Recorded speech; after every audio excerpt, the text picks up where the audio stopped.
Mike, I said all along I thought you paid a very fair price for the company, and I admire how you hung in there against some of the folks out there.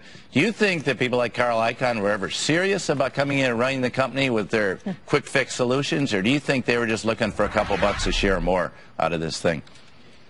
No, they were just trying to talk the price up, and ultimately that all got resolved.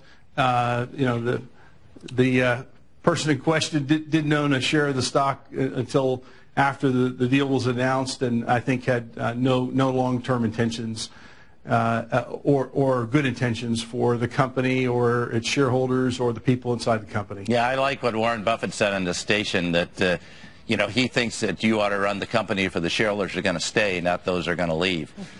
So do you think more companies are going to start considering going private, or are those the entrepreneurs like yourself, where you were 30 years ago, will think about staying private maybe indefinitely? Out in the startup world, and I've been spending more time with a number of the interesting new startups in our industry, there's a desire to stay private longer. And certainly there's a role that the public markets play, and that's an attractive step at some point for companies. But companies have a desire to stay private longer, and they're not so entranced by the public markets here, and with the availability of debt capital at very attractive rates. And I think the increasingly burdensome layers of governance and compliance and related issues that have been placed on companies, it's a challenge. Michael, is the goal ultimately, though, to take Dell private or public once again down the road? Don't have any plans to do that, Becky. We're a family-owned company, and we'll stay that way until we decide to do something different. Michael, assuming other companies take your lead and also pursue going private, what is the right model to do it? Because I will say one of the criticisms of this particular process that the Dell situation was involved in was once you teamed up with Silver Lake, it became very complicated and challenging for other bidders to emerge, and that was always something that people like Carl Icahn, who I agree with you was not a long-term shareholder, but it was very hard to find others who wanted to be or could be long-term shareholders to compete with what you put together.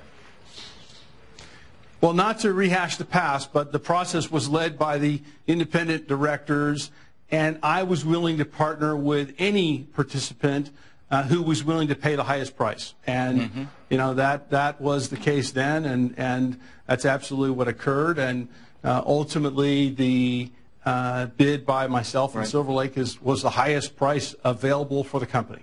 Well, let's talk tech for a little bit. We spend a lot of time around this table talking about Microsoft and the future of Microsoft.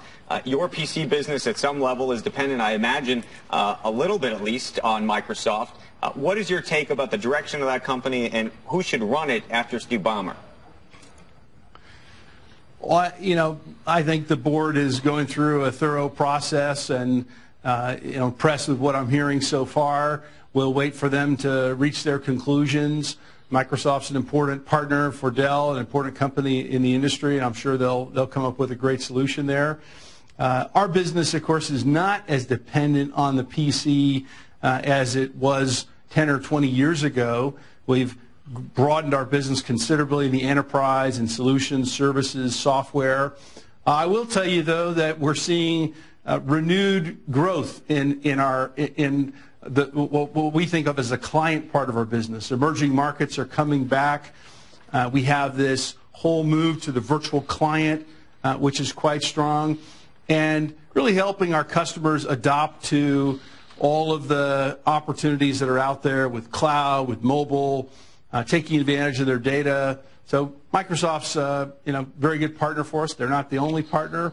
We're really a customer-focused company, and that has us partnering with all the lots of great companies out there in the industry. Hey, Michael, just as someone that is I mean, you're in a college dorm or something. I mean, you're a visionary, obviously. But can you just tell me your opinion on whether social ever is able to be monetized to the point where the valuations we're currently seeing make sense? It's hard for me to adopt new things, and I look at what's happening, and maybe I'm not that good at it at this point, but it's hard for me to really see that we do this, that I'm going to be tweeting 20 years from now, 1,000 times a day. I just don't know. Are these things are they going to figure out a way to make money on all this stuff? I think what we're seeing inside companies is the collaboration among teams and the sharing of information is incredibly powerful. And this is where you see the applicability in business.